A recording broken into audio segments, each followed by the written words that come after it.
geral, a gente vai ter que desaprender algumas coisas, aprender coisas novas, mas a grande revelação que todo mundo conhece, a gente vai ter que reconectar com algumas coisas essenciais, né, da vida, né, especialmente com a natureza. Nós não estamos falando de desconstruir algo que já foi construído, mas como é que a gente cria novos modelos mentais e que a gente se inspira.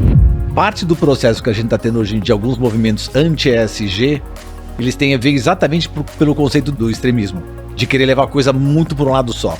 Acho que tem uma fala que é importante, né, que de novo parece semântica e não é, que o que devemos fazer, o que poderíamos fazer. Future Hacker Life Path Future. Olá pessoal, bem-vindo de volta aqui ao Future Hacker, na verdade na modalidade aqui do Roundtable. Então acho que é um grande objetivo que a gente comece a juntar as competências, assuntos, a gente começa a fazer aí um grande toró de conhecimento entre nós. Temos aqui 3 Future Hackers, a Carol Toledo, que é facilitadora da TI, consultora. Você tem aqui o Armando também, consultor. Felipe, conselheiro de empresas, também consultor. E temos aqui para debater 3 temas bem legais, que é principalmente o impacto, né, da sociedade do cansaço, os fundamentos do mundo regenerativo e as diferenças de perspectivas geracionais. Foi um assunto que a gente sentou num café e começamos a discutir, falou, pô, isso aqui daria um belo de um roundtable para a gente jogar essa discussão para a audiência, e é o que a gente está fazendo aqui hoje. Então, em primeiro lugar, bem-vindos aqui, vocês 3 aqui. Vamos lá, eu queria começar com a Carol, com uma pergunta difícil, mas vamos lá. Numa era de hiperconectividade, incertezas e excesso de informações, né, como podemos cultivar práticas de desaceleração e bem-estar mental? Muito bem, André. É bom você trazer esse tema porque essa semana mesmo eu vi um post, até republiquei, falando dessa questão da hiperconectividade. A OMS declarou essa semana que nós estamos vivendo uma epidemia de solidão. E num mundo onde a gente está conectado, nós que somos seres relacionais, que vivemos e trabalhamos em relação, a gente está se sentindo sozinho, realmente é grave. Então a gente tem que pensar no como reverter tudo isso, né? Acho que tem a ver o que você está falando também com esse paradigma do desempenho, né? As pessoas cada vez mais querendo produzir, querendo trazer resultado, querendo alcançar metas, e as pessoas estão realmente adoecendo. A gente tem dados da própria OMS sobre saúde mental que são assustadores. O Brasil é um dos países que mais tem de problema de saúde mental hoje em dia. Então, uma das formas, primeiro, é criar consciência nas pessoas de que eles estão nesse modelo stuck on, né? Que estão ativados, né? E que estão nesse looping de produção e de hiperconectividade. Então, primeiro é criar essa consciência, e para criar essa consciência, a única maneira que a gente tem é conversar. As pessoas acabaram, por mais que a gente esteja conectado, eu vejo isso em casa mesmo, eu mesma faço, às vezes o próprio Erasmo me chama a atenção, tipo, a gente está conversando e eu estou conectada em outra coisa, a gente não está mais conversando, a gente desaprendeu a conversar, né? Então, primeiro isso, e depois olhar para o que está por trás. Então, tentar fazer esse olhar de testemunha, né, de mim mesmo, e olhar o que me leva a estar nesse lugar de hiperconectividade que no fundo não me traz um benefício real. Sim, tem um benefício oculto. O que é? Eu tenho medo de me conectar com as pessoas, eu tenho medo de perder produtividade se eu não estiver conectada o tempo todo. Então acho que tem esse olhar nas pessoas, de como é que a gente ajuda as pessoas a trazerem essa consciência para elas mesmas, de que realmente a gente está ultrapassando um limite que tem a ver com esse, você falou da sociedade de cansaço, né? Essa mudança do paradigma da disciplina para o paradigma do desempenho, né? A gente passou a linha da fronteira aí há algum tempo e eu acho que hoje a gente está colhendo, infelizmente, consequências disso com problemas de saúde mental, de depressão e tudo isso. Perfeito, aproveitando só esse gancho aí, caso a gente não consiga ter essa autoconsciência, eu vou perguntar para o Armando aqui, eu poderia dizer que é uma sociedade que está num pré-burnout? Eu acho que sim. Esse problema todo da aceleração, a gente estava discutindo muito ainda hoje de manhã, a gente estava num cliente um pouco conversando sobre isso, né? O conceito das pessoas estarem o tempo inteiro aceleradas, tentando buscar, vamos dizer assim, eficácia, né? Buscar resultado, evita parar para pensar um pouco, para discutir um pouco. Vou dar exemplo, num cliente, outro dia também saiu essa discussão, né? O cliente trabalha muito com a parte de consultoria mais voltada para a área criativa. E a gente identificou que tem uma polaridade muito grande, né? Porque o pessoal do lado do criativo quer poder pensar mais, conversar mais, analisar outros pontos de vista para poder criar. E o lado da consultoria, você tem essa tendência de qual é a resposta, né? Me traz a solução de uma vez. E como é que você combina esses dois mundos, né? Então eu acho que traz um pouco essa história. Se a gente não parar um pouco para poder se analisar, para poder se observar, como a Carol falou, ficar meio testemunha de nós mesmos, né? O que eu tô fazendo? O que eu tô dizendo aqui agora? Se eu tivesse de fora me olhando, me observando, o que eu estaria vendo? Como é que o Armando ali tá reagindo? Então, quanto mais você conseguir de alguma forma desacelerar para olhar esse eu de fora, melhor deveria funcionar. Um outro ponto-chave também que saiu também nessa conversa de hoje é o conceito dessa preocupação que a gente tem, que é intrínseca do ser humano, de necessidade de pertencimento, de necessidade de sobrevivência, de necessidade de aceitação. Todos nós temos isso. E é normal a gente estar o tempo inteiro preocupado, na verdade não é nem consciente, né? O nosso inconsciente está ali o tempo inteiro vendo se a gente não está sendo atacado nessas 3 dimensões. E, de novo, num mundo super acelerado, você não tem tempo de parar, sei lá, para poder quase que relaxar se isso está acontecendo ou não está acontecendo. Então daí a importância também, que a gente hoje estava falando disso, de você ter ambientes onde você se sinta mais confortável para você verdadeiramente falar o que você está pensando. Isso vai entrar também muito nessa conversa do geracional que você trouxe agora, né? Eu estava com o Felipe agora conversando um pouco também sobre isso, de como é que sei lá, para gerações um pouco mais antigas saber lidar com essas 3 dimensões e como é que é para gerações mais novas agora lidar com essas dimensões. Agora sim, aproveitando aqui o Felipe, pegando também de novo para a gente dar um passo na frente, né? Você é um super especialista, né, no regenerativo, né, a construção do novo, né? A gente vai ter que desaprender ou a gente vai ter que achar forma? É quase um processo isso evolutivo, ou a gente vai ter que ir para outro caminho para chegar num mundo mais regenerativo, um pouco mais saudável? Em geral, a gente vai ter que desaprender algumas coisas, aprender coisas novas, mas a grande revelação que todo mundo conhece, a gente vai ter que reconectar com algumas coisas essenciais, né, da vida, né, especialmente com a natureza. Então, ao longo desse período curto, né, da humanidade, que em grandes termos, né, da existência da vida, nós estamos aqui há 2 dias, há 1 dia e meio, se você olha a existência do mundo, etc., a gente conseguiu fazer muitas coisas positivas e destruir muitas coisas também. A gente precisa reconectar, né, com o habitat, reconectar com o ecossistema da natureza e entender o que ele nos traz, né? Eu acho que tem algumas coisas que são absolutamente essenciais para reaprender a se conectar com os demais. Então, entender o que é a diversidade que tem na natureza, ela nos ensina nas empresas. A interdependência que tem na natureza, o que ela nos ensina nas empresas em termos de colaboração.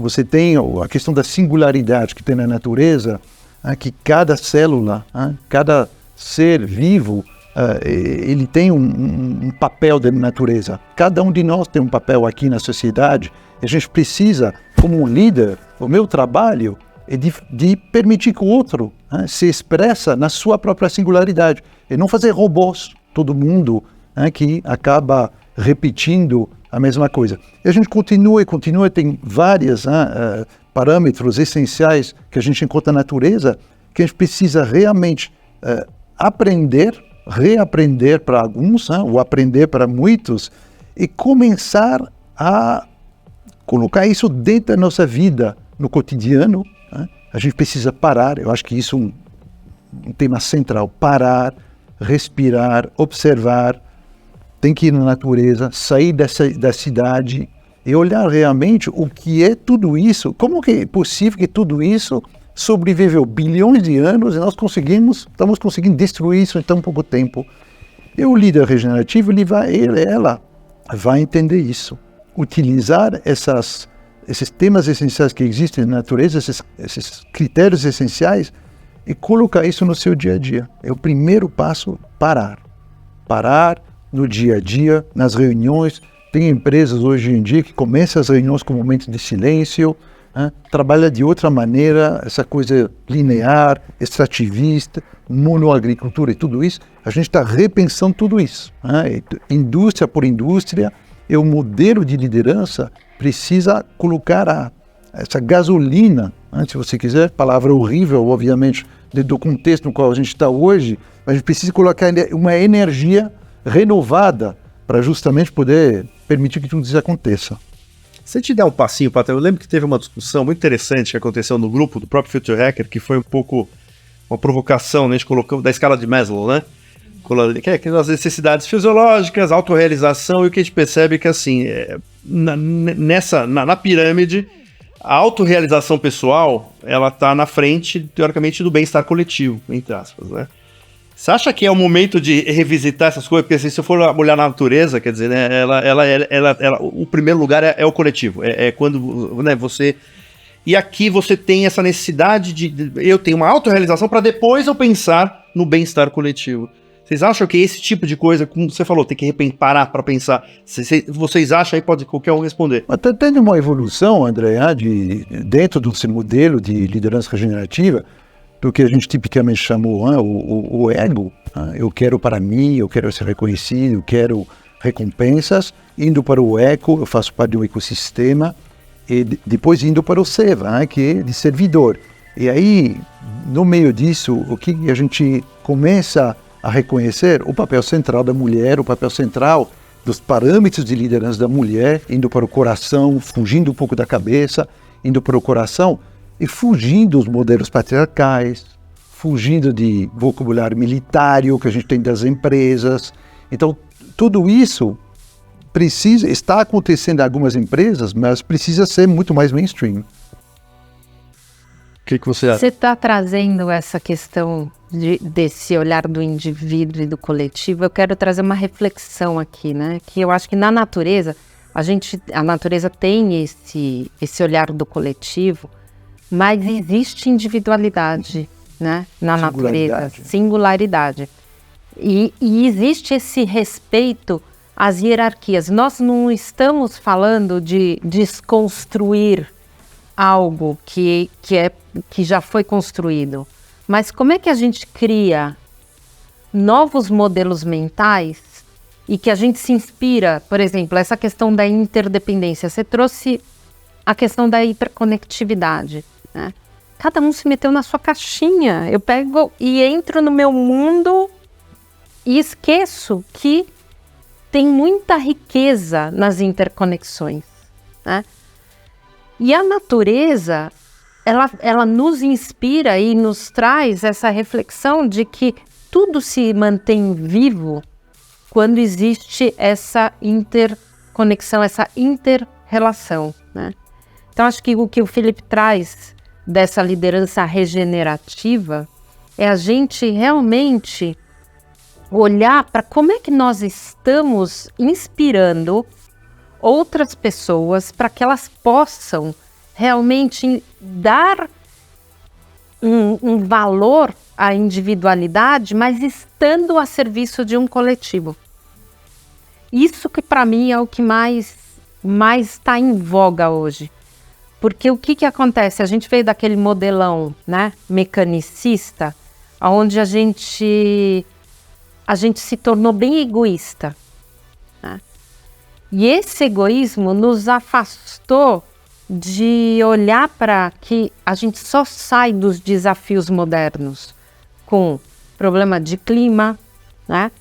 com problemas de inteligência, problema que pode ser um problema de inteligência artificial, nós não sabemos ainda o que vai gerar isso aí, a hora que a gente coletivamente olhar para isso, porque enquanto cada um tiver no seu mundo individual, olhando para a sua necessidade básica ser atendida, eu não sei se tem muita solução para a gente sair desse lugar. Se eu pegar um pouco só o contexto disso aí, jogar do lado corporativo, então é quase aquela visão só do shareholder, né, e dos stakeholders. Aí a pergunta é o seguinte, Armando, para você que está muito inserido no mercado corporativo, nem consultoria, etc.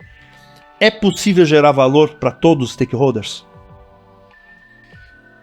Eu acho que é importante considerar todos os stakeholders. Eu tenho uma teoria, que eu vou dizer que é mais minha, né, do que nada, de que parte do processo que a gente está tendo hoje em dia, alguns movimentos anti-ESG, eles têm a ver exatamente pelo conceito do extremismo, de querer levar a coisa muito por um lado só. Deixa eu só pegar um ponto de volta do eu e do nós antes de eu trazer para cá. Tem um vídeo que eu gosto muito de assistir, que você estava perguntando antes desse ponto de como é que é o ego no todo, e tem a ver com essa história de um stakeholder, todos os stakeholders ou não, que é um vídeo que chama O Eu e o Nós, que é do Frederic Laloux, que escreveu o Reinventando as Organizações, e do Otto Scharmer, é uma conversa dos dois, que é da teoria U. E ele fala exatamente isso, que não existe o nós sem o eu. Porque hoje em dia tem muita gente que você fala assim, o que você acha disso aqui? Não, o que o pessoal resolver tá bom. Não existe o pessoal, não existe o nós, se eu não souber o que o eu tá pensando. Pro lado corporativo, eu faço um pouco uma analogia, ou seja, a gente tem que olhar todos os stakeholders? Tem. O que eu digo é que uma empresa consciente, e de novo, falando em primeira pessoa, meu ponto de vista, ela tem que, em todas as decisões, entender o que acontece com cada um dos stakeholders. Não significa que em todas as decisões ela tem que atender todos os stakeholders, porque é impossível. E tem algumas coisas que não vai estar o momento para fazer isso ainda. Tem, assim, a própria história toda, ao meu ver, da BlackRock, que a BlackRock tirou o pé de parar de falar tanto de ESG, veio por causa disso. Porque tinha gente que estava levando ao pé da letra, eu não sei se vocês vão lembrar, o Larry Flint falou até, o comentário dele foi de que assim, eles não iam mais aprovar os planos de climate que estavam chegando. Não é que ele é contra, é que estava chegando num ponto que diz assim, se eu implementar o que estão pedindo, as empresas vão quebrar. Então a empresa primeiro precisa existir, para a partir daí a empresa poder atender os stakeholders. Então, esse é o meu ponto. Não sei se você percebe, é bem sutil o ponto. Não é não considerar o stakeholder. É toda decisão tem que ser uma decisão consciente, transparente, sobre a qual você consegue prestar contas de por que é que você está fazendo. Mas não significa que você vai atender todos os stakeholders todas as vezes que você tomar uma decisão. Um pouco a máscara de oxigênio, né? Você primeiro precisa respirar para depois você... Não adianta não ter o negócio. Se a empresa fechar, para os stakeholders desmontam tudo aquilo. Não tem mais para o colaborador, não funciona, para o fornecedor não funciona, para a comunidade onde a empresa estava não funciona mais. Então tem que ser esse balanço. E aí é que está essa sutileza desse negócio do eu e do nós. Quando a gente fala o eu e o nós, não é o eu egóico para mim, meu. É o eu verdadeiro. É o eu que eu penso, o que eu sinto, o que eu acho. Eu pertenço. Esse eu tem que colaborar para o todo, para nós juntos, então, fazermos alguma coisa. Mas tem que ser esse eu verdadeiro. Talvez a capa que tem que tirar é essa capa de proteção do eu, né? De tudo para mim, né? E aí, é que também aí precisa de uma garrafa de vinho, né? Porque aí abre uma outra porta. Daí vem essa importância do autoconhecimento. É muito louco como uma coisa junta com a outra. Ou seja, quanto mais a pessoa se conhece, se percebe, mais ela consegue entender a hora que ela tá falando, se ela tá falando desse verdadeiro eu, ou de alguma sombra, alguma necessidade que ela tá tentando transferir ali naquela fala, ou tentando conseguir alguma coisa para si. Só a hora que ela começa a se entender por que é que ela tomou aquela atitude, é que ela consegue observar melhor as ações, como é que ela tá fazendo, e deixar esse eu realmente verdadeiro do que faz sentido sair para fora. Felipe, deixa eu fazer uma pergunta. Nos conselhos das empresas que você dá hoje, quer dizer, esse tipo de assunto, ele chega a ser tangenciado ou abordado? Ou eles falam que isso é uma filosofia que não, a gente tem que pensar só no imediatismo, curto prazo? Você tem, assim, nos conselhos já fala sobre isso, sobre esse novo estilo de liderança, esse novo estilo de como lidar com essa nova era, hein?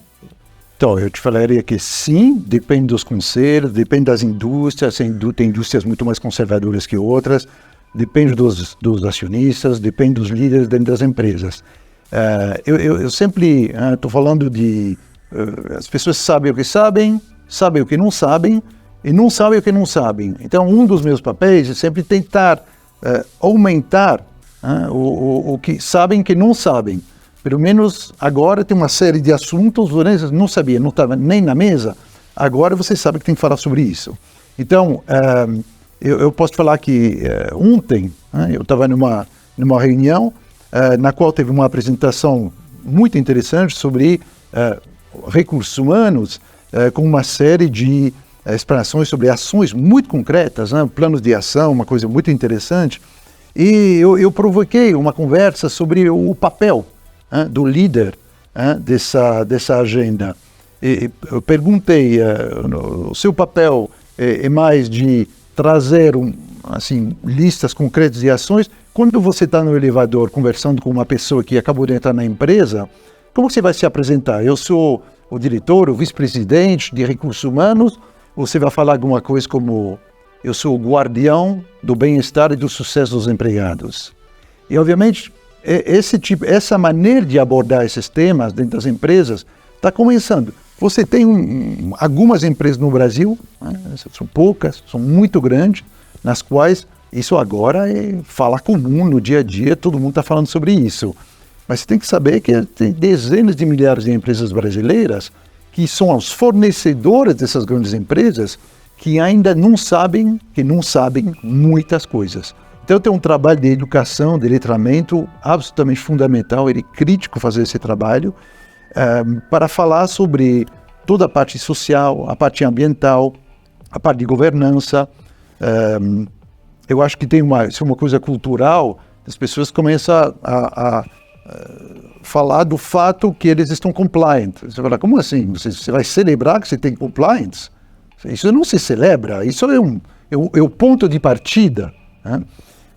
Então, eu acho que tem um lado cultural de ter tido tantos anos de economia paralela, a gente fala de caixa 2, zero governança, etc. As empresas estão se adequando pouco a pouco. Então, muito trabalho ainda para conscientizar, educar sobre esses temas.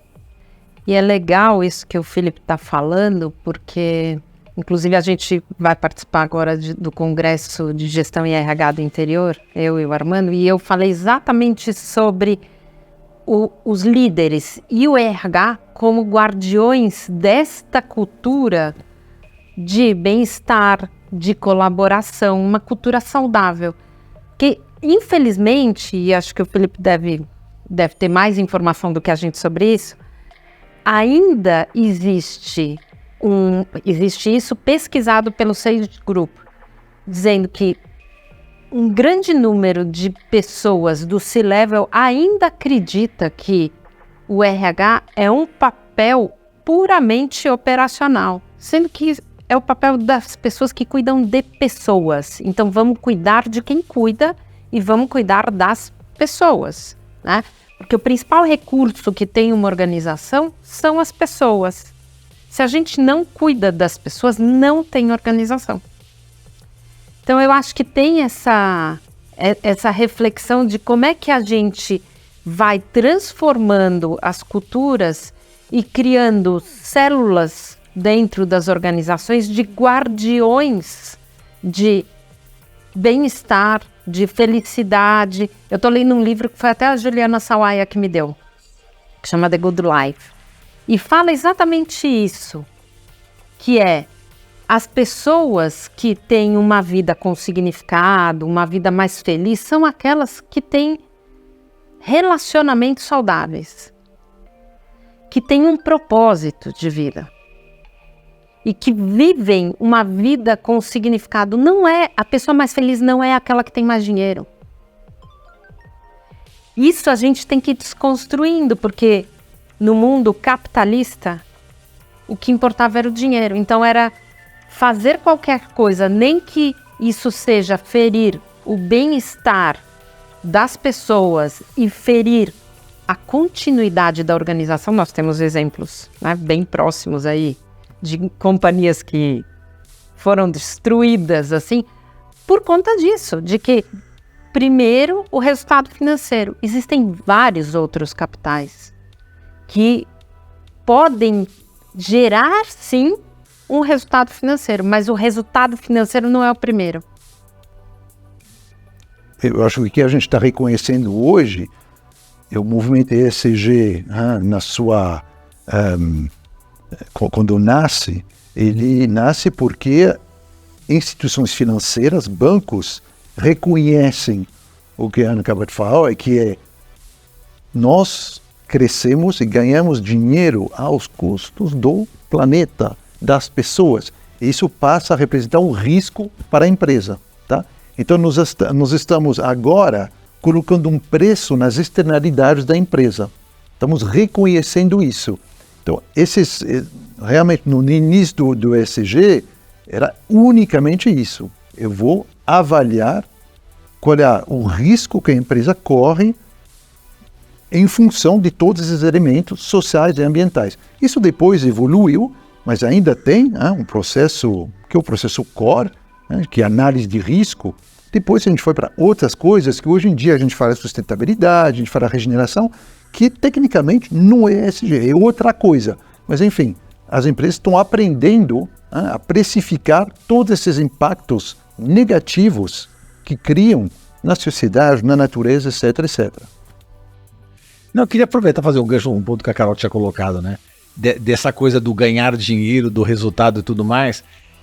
Essa mudança de atitude das empresas tem que acontecer também por exatamente esse desafio geracional, que é outro ponto que você tinha trazido na conversa toda. A gente diz que assim, o contrato, né, psicológico que existia das pessoas com as empresas, num primeiro momento, você procurava uma empresa para te proteger. Então assim, eu trabalhava lá para trás, né, fumacinha, você trabalhava para tal pessoa que era o seu patrão e era a pessoa que te protegia, né, teu capo, né, quer dizer... Num segundo momento, que daí tem mais a ver com a minha geração, né? Vocês são mais novas, né? Quem é mais ou menos parecido com a minha. Começa aquele negócio, não, eu trabalho para ganhar dinheiro. A medição de sucesso, né? Quão certo você deu na vida, não era quão feliz você era muito relacionada com quanto dinheiro você fez. E de novo, a gente entrava nas empresas para prosperar, para crescer. Essa era a medição se deu certo ou não deu certo. A geração que está vindo hoje em dia é uma coisa diferente. O contrato hoje em dia é um contrato muito mais associado a um alinhamento de propósito por um lado e uma capacidade de desenvolvimento por outro. Por isso que acontece essa coisa muito engraçada que o pessoal fala hoje em dia, que quando você vai fazer uma entrevista com um jovem, a entrevista quase que é do lado contrário. É o jovem perguntando o que a empresa faz, o que a empresa acha, como é que a empresa pensa. É um negócio completamente diferente. É uma preocupação dele ou dela em relação ao que a empresa vai poder oferecer. E aí também, desse processo todo geracional, começa a acontecer uma outra coisa que outro dia, o nome é até bem esquisito, tem uma coisa agora chamada Quiet Ambition, que nem tinha o Quiet Quitting, né, que era aquele que as pessoas não pediam as contas, mas iam tirando o pé do acelerador e, né, vou trabalhar o mínimo para não ser mandado embora. Agora começa a aparecer... De novo, né, comparando a geração anterior com essa, na minha geração não tinha nem que discutir, né? Quem quer fazer carreira aqui? Todo mundo levantava a mão. Hoje em dia não é mais assim. Na visão dos jovens hoje em dia, eles entendem que não, good enough. O que eu tenho aqui tá bom, não preciso de muito mais do que eu tenho. E eles não olham mais pro chefe ou pra chefe com aquela admiração de esse é o lugar que eu quero estar. E isso é um desafio muito grande das empresas. Não é muito louco, porque assim, você vai dizer, mas aí não tem como motivar essas pessoas? Tem como motivar. É que a motivação é diferente. Mas o que é outro desafio das empresas não é só como é que eu motivo essas pessoas, mas é como é que eu monto um plano de sucessão onde muitas da amostra que eu tenho nunca é aquilo para o futuro. Isso é um desafio super grande. Mas é um desafio muito legal porque está levando as organizações a repensar modelo de gestão, planejamento estratégico, a olhar para isso. Então, acho que essa geração tem esse conflito geracional que é presente dentro das organizações hoje, né? Tem, inclusive, pessoas mais velhas voltando para o ambiente corporativo, né?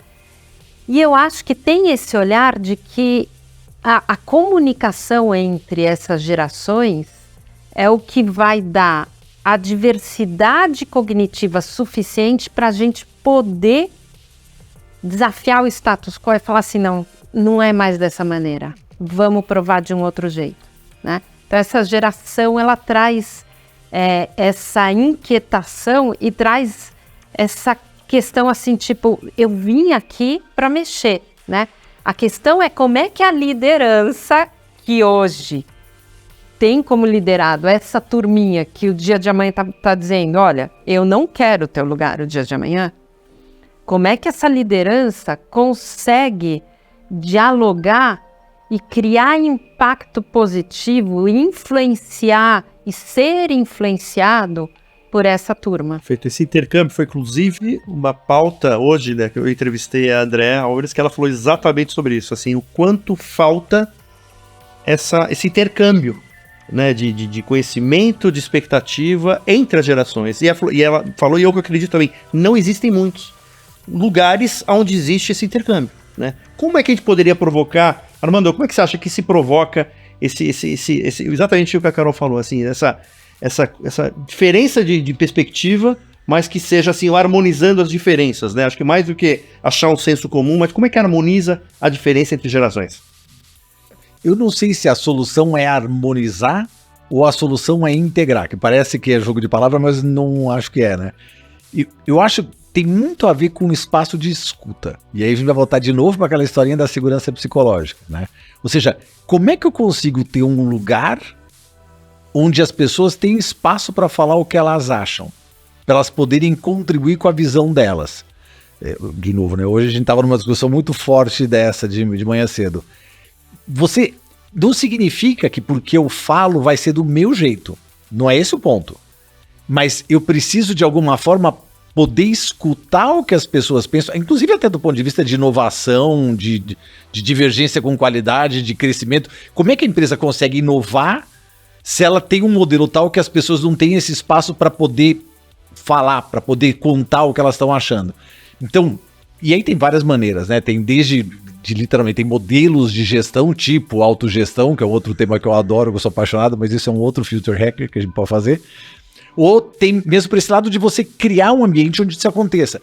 Hoje perguntaram pra gente, mas como é que você faz, né, numa reunião para que isso aflore? Faz uma rodada de reações, por exemplo. Cada vez que você apresentar uma ideia na reunião, vira para as pessoas e fala assim, o que você achou? Você o que você achou? Você o que você achou? Você o que você achou? Vai ser uma forma de você poder escutar todo mundo. Então você vai escutar o que pensa de um jeito, e aí de novo, entra qualquer tipo de diversidade, não só geracional, mas tudo, raça, gênero, origem, pode escolher, tem 1000 coisas diferentes, porque você vai permitir que cada um diga como vê aquele ponto e possa contribuir nessa construção de novo, né, do eu e do nós, que esse eu verdadeiro venha, e a partir daí a gente possa construir um nós maior do que a gente pensa. Dando espaço, como eu falei, por isso que eu digo que é muito mais a integração, é permitir que todo mundo traga seu ponto de vista, que a partir daí você tem um processo claro de como é que é o processo decisório, né? Por que foi decidido, ou pelo menos não necessariamente que ele seja, como eu posso dizer, com poder distribuído, mas claro em como é que ele é feito, por que ele foi feito. Quanto mais essa comunicação existe, mais eu acho que permite essa integração das diversas gerações juntas. Perfeito. Sabe, complementando o que o Armando está falando, eu venho com essa história da segurança psicológica muito antes do que se fala de segurança psicológica, porque eu faço um trabalho há muitos anos com pessoas que trabalham, que aliás o Felipe me conheceu um pouco assim, com pessoas de países diversos, né? Então como é que a gente junta essas pessoas para que elas encontrem esse espaço de relação? E lá atrás eu comecei a estudar com o Timothy Clark, que é um cara que dá 4 passos para a gente poder fazer o que o Armando chama de integração, e ele começa falando de inclusão. Então, primeira coisa assim, eu tenho que trazer pessoas diferentes, sim, mas não é porque eu tenho que cumprir meta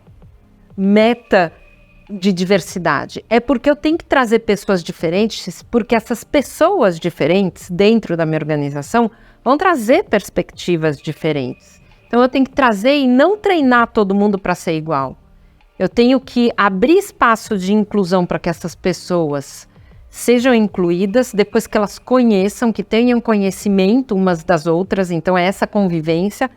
depois que, a partir desse conhecimento, elas gerem novos aprendizados, que é a gente gerar novas habilidades a partir desse conhecimento, e aí sim, que é o que a gente fala muito na questão da segurança psicológica, é ter esse lugar onde a qualidade das relações me permita, inclusive, desafiar o status quo. O que eu vejo que tem acontecido, eu tenho um coach que eu atendo já há alguns anos, e ele é CEO de uma empresa. E ele começou a fazer, você perguntou como é que a gente faz isso, né, para integrar essas duas gerações, gerar essas conversas. Ele faz o café com CEO. E o café com CEO vem desde o cara que serve o cafezinho até o cara do conselho. E todo mundo ali tem um espaço de fala.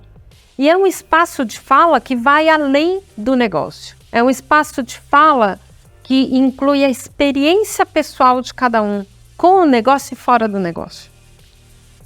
O que a gente perdeu muito, que eu acho por conta dessa questão da produtividade, de ter resultado, de atingir meta, a gente perdeu muito essa questão de conversar um com os outros, essa questão da curiosidade. Como é que eu entendo? A primeira coisa que eu fiz com o Felipe quando a gente se conheceu, ele me conheceu ainda, eu conheci ele como cliente, foi abrir esse espaço de curiosidade. Quem é você? E muitas vezes, quando a gente pergunta quem é você, a pessoa responde o papel. E a gente tem que diferenciar o que eu pareço ser de quem eu sou, que é bem diferente. Ter coragem de ser você mesmo é bem diferente do que você parecer ser, porque você tem um papel, mas você nunca vai ser lembrado pelo papel que você tem. Não. Mas sim como você influenciou as pessoas. Até o parecer ser, ou estar, né? Estou nessa posição, mas não sou essa posição, né? Felipe, eu queria pegar um gancho da tua experiência, você faz parte de um grupo, né, de estudo, né, das empresas do escandinavas, né, e que eu acho que lá, é interessante, porque assim, é uma maturidade um pouco diferente, né, eu queria que você trouxesse um pouco, puxando um pouco isso da Carol, né, quer dizer, aqui o Café com o Seu, que outras experiências que você enxerga lá que é interessante, né, dividir, sei lá, lá as empresas são mais holocratas, a hierarquia são menores, quer dizer, quais os outros exemplos você poderia dar aí, pensando nessa experiência? Não, eu acho que exatamente o que estamos escutando aqui em relação à oportunidade, eu acho que eles conseguiram sistematizar um pouco mais isso. Então você tem primeiro uma escuta e você tem fórum de escuta. Eu me lembro de estar em salas onde a gente perguntava para cada pessoa na sala a opinião. Você podia ter uma pessoa com opinião A, 12 pessoas com opinião B. Se eu tenho opinião A, eu sou a pessoa que vou tomar a decisão, eu vou falar, tá bom, muito obrigado, 12 pessoas pensam B, eu penso A, nós vamos fazer A. Mas por ter escutado todo mundo vai fazer A, não necessariamente com felicidade, mas pelo menos entendendo que todo mundo foi escutado. Então, nós pensamos nas opções. Eu acho que tem uma fala que é importante, né, que a gente, de novo, parece semântica e não é, que o que devemos fazer é o que poderíamos fazer. Né? E você abre um leque, quando você fala poderíamos, né, que eu acho que a Armando trazia, me fala o que você acha que poderia fazer. Não deve, mas quando você pergunta poderia, você está eliminando muitos filtros potenciais. Você abre muito mais as possibilidades. Então, tem uma questão de linguagem, tem uma questão de escuta, tem uma questão, essa parte atrás de reverse mentoring, que é essencial, escutar os mais jovens. Se eu te contar uma outra vez o que eu já levei para o conselho, depois de escutar os meus filhos de 13, 14, 16 anos, sobre mídias sociais, sobre diversidade de gênero, etc., e as pessoas realmente, assim, escutam. Eu falo para eles, isso não sou eu que estou falando, é a geração, depois é nossa que está falando isso. Então, eu acho que é absolutamente essencial, mas tudo isso acontece, voltando, se você tem esse autoconhecimento, se você se dá conta de que de como você é no dia a dia. Você precisa desconstruir algumas coisas que te foram ensinadas. Eu acho que isso vem nos países nórdicos de um histórico, 100, 150 anos. Eles não chegaram onde eles estão hoje em termos de tecnologia, criatividade, etc., etc., de um dia para o outro. Isso é uma construção ao longo dos últimos 100 anos de muito respeito social. Muito, muito respeito social, da escuta do outro, do bem-estar. A gente fala que eles vivem em países que são economicamente, parecem socialistas, mas realmente uma política da escuta do outro, do respeito do outro. Então eu aprendi muito com eles essa parte da escuta, e de não reagir imediatamente, de não responder imediatamente, deixar todo mundo se expressar e entender bem. Isso é outra coisa que é fundamental, que eu acho que a gente está num momento difícil em relação a gestão do tempo. Eles pensam olhando 10, 15, 20 anos. Pensam em sistemas em prazos longos. Enquanto aqui tem muitas conversas, você faz planejamento estratégico das empresas, que fala, além de 12 meses, a gente está falando do totalmente desconhecido. Sim, é desconhecido, mas para um cara na Suécia é desconhecido também. Só que eles se atrevam a colocar metas a longo prazo sem saber como eles vão fazer. Ao planejar, as coisas passam a ser muito mais fáceis. Enquanto aqui tem uma cultura de curto prazo e de reação constante. O jeitinho, o jogo de cintura, eu vou conseguir me virar. Isso, acredito eu, quando é 20% do seu modo de gestão, é legal. Quando é 80%, você está se submetendo a muitos riscos. Você está submetendo a sua empresa a muitos riscos, de estar constantemente tendo que desviar de grandes obstáculos que você poderia ter visto se projetando 5, 10 anos. Tem muita coisa, a gente não sabe se vem um quadrado ou um redondo, a gente sabe que vem um objeto. Então você tem como. Eu acho que o pessoal dos países nórdicos é essa questão de escuta profunda e projeção no tempo. O respeito pela sociedade. Você tem empresas hoje em dia que tem a natureza representada no conselho de administração. Tem alguém que incorpora a natureza. Isso é um passo absolutamente gigantesco, quando você pensa que tem alguém que está lá, um stakeholder natureza, representando o conselho. Então, isso são pequenas coisas que eu fui aprendendo com eles, mas você tem que ler muito sobre a história deles, como eles chegaram nisso, que é fascinante. Eu só fazer um comentário do ponto que o Felipe colocou, que eu achei muito importante. Esse negócio da escuta, né? Isso é um ponto também que a gente trabalha muito com as empresas. O escutar, né? Existem diversas formas de escutar, né? Eu posso escutar, que nem o exemplo que ele deu, né? Eu penso A e o resto pensa B. Mas por que então que eu vou fazer essa rodada para escutar os outros B se eu penso A? Então, se você fizer uma escuta simplesmente crítica, não é o que eu penso, próximo. Não é o que eu penso, próximo. Não é o que eu penso, próximo. Não resolve nada, não te soma nada. Mas se você faz uma escuta, que a gente chama de escuta empática, eu não preciso concordar com o que o outro está pensando. Mas eu me propor a entender o que o outro está pensando, por que é que o outro está pensando dessa forma. Provavelmente eu vou seguir com a minha decisão A, mas minha decisão A vai estar muito mais embasada, muito mais estruturada, se eu entender de verdade, de novo, não julgar, mas entender essas outras perspectivas, do que se eu não tivesse feito isso. Então, aí é que essa combinação, né, que eu falo sempre de que o processo decisório tem que ser claro, né? Se essa pessoa que está fazendo a pergunta é a pessoa que vai poder se decidir no final, todo mundo tem que entender. Mas todo mundo tem que entender também que pode contribuir nessa construção. Então, ter essa escuta empática, onde eu vou entender o que o outro está falando, por que ele está colocando, por que ele está trazendo isso. É ter essa quase que curiosidade sobre a posição do outro. E, de novo, não significa que você vai concordar com aquilo. E isso tem que ser muito claro para todo mundo. Tem que ser claro, inclusive, para as pessoas que você está estimulando trazer esse outro ponto de vista. Porque não significa que porque ela trouxe o ponto de vista dela, que a gente vai fazer do jeito dela. mas é importante ela ter o espaço para poder trazer o ponto de vista. Então não é só ter espaço para falar, mas é ter essa cabeça boa para conseguir escutar o que está sendo falado. Então vamos pegar um pouco esse exemplo do Felipe. Então você tem um que falar e 12B. Vamos supor que quem falar normalmente é o shareholder. Certo? E os outros dois são teoricamente stakeholders. Vocês acreditam que a gente pode chegar num grau de maturidade de uma empresa que ela possa ela não condenar assim, o shareholder, mas assim, convidar ele, assim, a empresa pode ficar maior do que o seu fundador?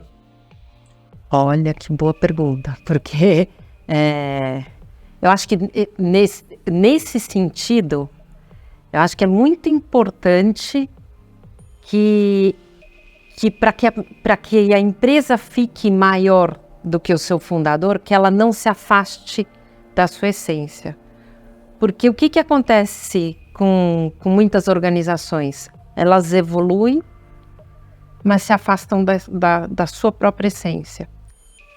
E isso sim é algo que pode deixar a empresa deixar de continuar, deixar de perpetuar.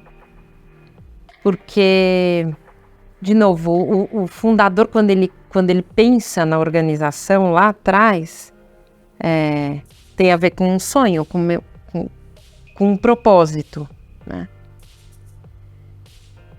Se o propósito da organização vira maior do que o propósito deste fundador, mas ela mantém a sua essência, ela vai continuar uma empresa que continua encantando as pessoas, e as pessoas vão continuar querendo trabalhar lá, querendo consumir os produtos de lá.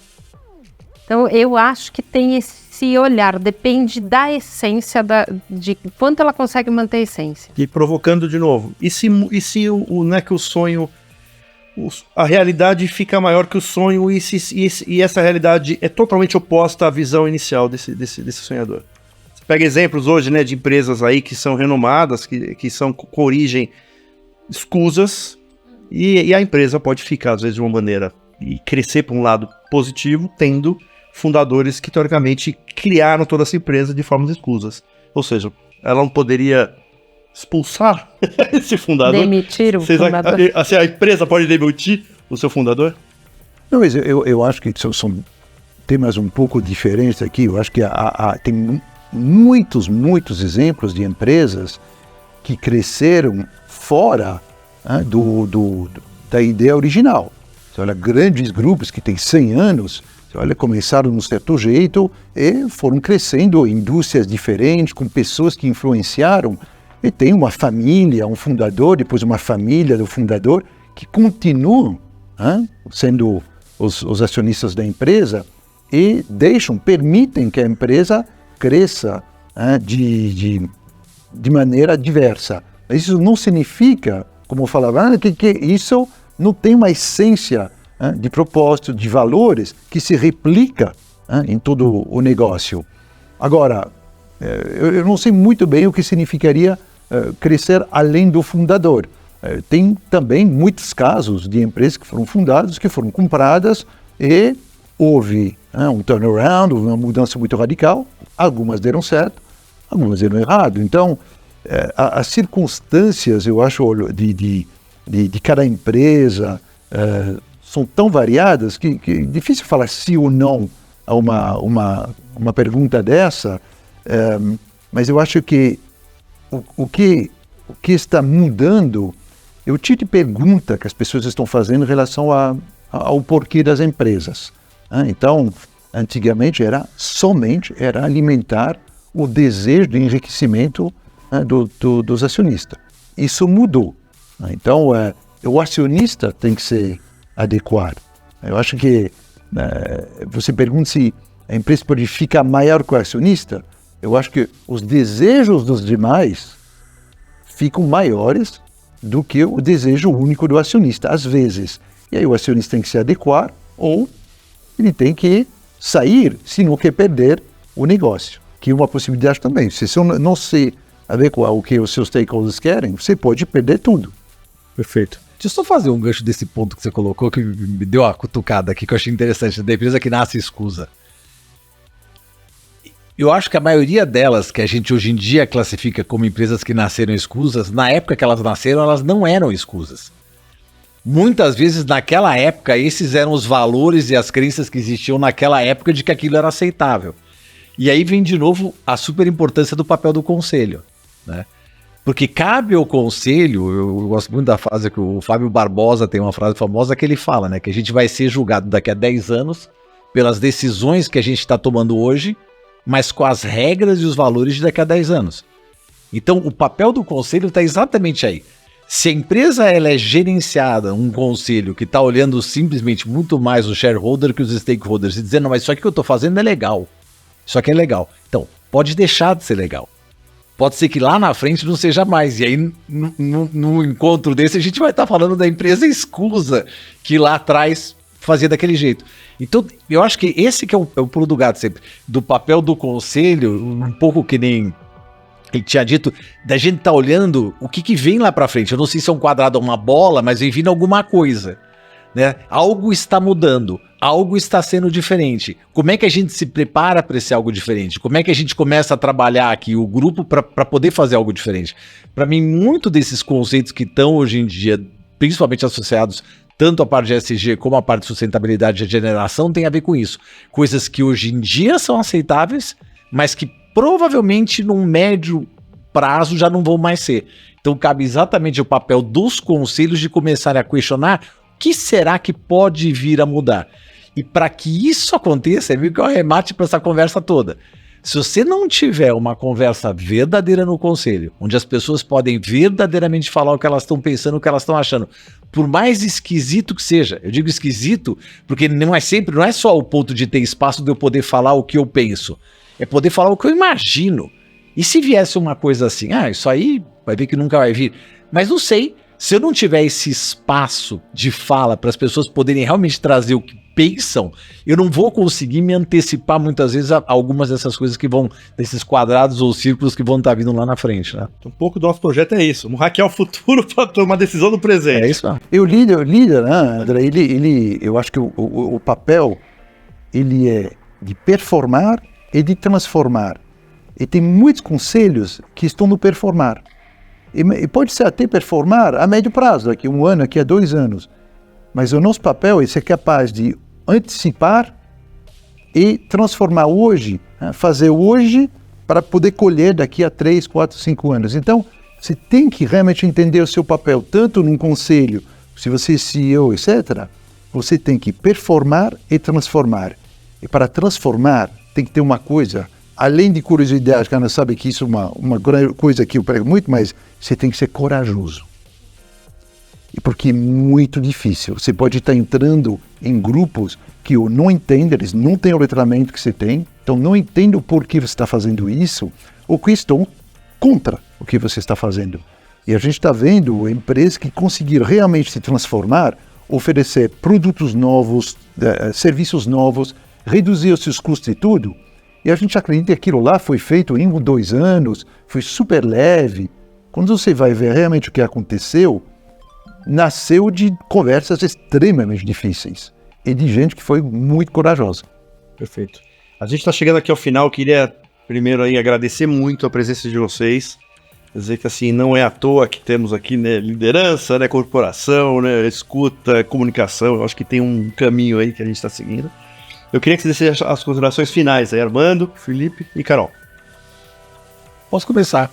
Não, eu acho que o objetivo foi exatamente esse, compartilhar com as pessoas. Eu acho que essa importância desse misto, né, de um lado, eu acredito muito no autoconhecimento, ou seja, da gente saber quem a gente é, de novo é a história do eu e do nós, né? É o eu, de eu saber o verdadeiro eu, quem eu sou, como é que eu sou, por que eu sinto, como é que eu sinto.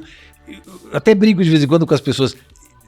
Na hora que você perceber como é que você é, tem gente que fala, nossa, mas o que eu faço com isso agora? Calma, baby steps, né? Primeiro seja gentil com você mesmo, né? Entenda como você é para depois, pelo menos a partir daí, esse autoconhecimento vai te ajudar melhor a tomar decisões e a se posicionar melhor. E o nós, essa história de novo de cada vez mais tentar criar ambientes, e nisso eu acho que a gente pode ajudar muito, onde as pessoas possam verdadeiramente colaborar, possam verdadeiramente interagir. Eu acho que essa é a mensagem final. Perfeito. Felipe? antes de tudo, te agradecer pelo convite, eu agradecer vocês, né, pelo papo. E é um convite para todo mundo frear, mais devagar, para, respira, fecha os olhos. E reflete sobre os... a gente está nessa constante ditadura, né, do telefone, da informação, a dopamina, assim, minuto por minuto. Então, só um convite, deixa o telefone de lado, vai caminhar, escuta o silêncio às vezes, porque isso eu acho que vai nutrir constantemente, nutrir uma coisa muito positiva, que vai nos permitir olhar o mundo de outra maneira. Perfeito. Aqui, bom, André, sempre uma delícia estar aqui batendo papo com você, com eles dois. A gente nos cafés, a gente bateu muito papo. Eu acho que o convite aqui, eu sempre digo, né, eu adoro fazer coaching. E sempre o meu convite nas sessões é assim, escreve uma carta para 5 gerações na sua frente, dizendo o que você está fazendo hoje para que o mundo deles ainda seja melhor. Porque uma certeza a gente tem, né? A gente pode ser os próximos dinossauros, né? Então, o que a gente está fazendo para que isso não seja verdade? Né? Bem, no mínimo vai estar registrado. Com certeza. Se na época vai ter Bom, lá no podcast, Future Hack eles falaram vai disso. ter uma cápsula do isso. tempo, né? Vai ter uma cápsula do tempo com essa discussão maravilhosa aqui. Pessoal, obrigado, viu, novamente aí. Pessoal, papo ótimo aqui. Armando, Felipe, Carol, o Future Hacker. Até a próxima. Future Hacker. Life. Path. Future.